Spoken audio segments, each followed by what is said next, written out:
Welcome to the instructional video for the Geuder Glass Cannula for DMEK. Open the package and handle the cannula and tubing using standard sterile procedures. In addition to the cannula and tubing, you will need to have a sterile, shallow Petri dish and 3 syringes, at least 5 cc in size, available for use during the technique. Move the prepared DMEK graft into the glass Petri dish and using one of the syringes, remove the majority of the fluid from the dish. Discard the syringe after use.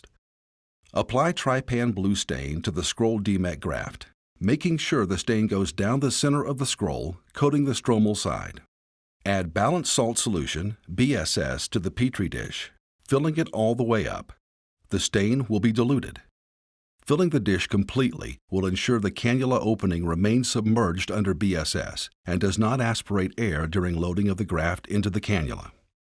Connect the slender end of the cannula to the tubing supplied, and connect the lower end of the tubing to a 5 cc or larger syringe filled with BSS.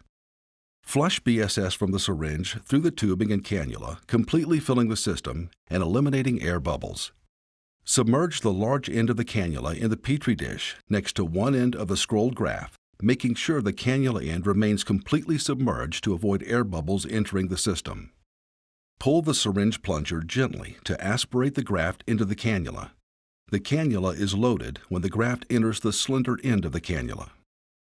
To avoid the graft entering the tubing or syringe, do not pull the plunger too quickly or forcefully. Remove the cannula from under the fluid while maintaining it in a horizontal position to prevent the graft from falling out of the opened end or slipping from its position in the slender end of the device. Connect a second 5 cc syringe filled with BSS to the large end of the cannula. Continue to maintain the horizontal hold.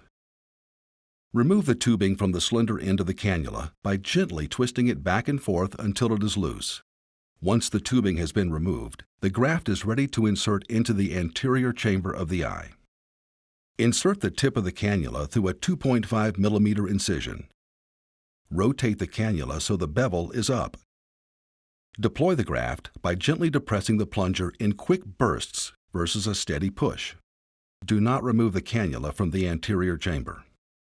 Use bursts of fluid from the cannula to position the graft in such a way it will not follow the cannula as it is being removed from the wound. Remove the cannula from the anterior chamber. Discard the cannula after use. Proceed with unscrolling and positioning the DMEK graft in the patient's eye. For additional information, refer to the instructions for use.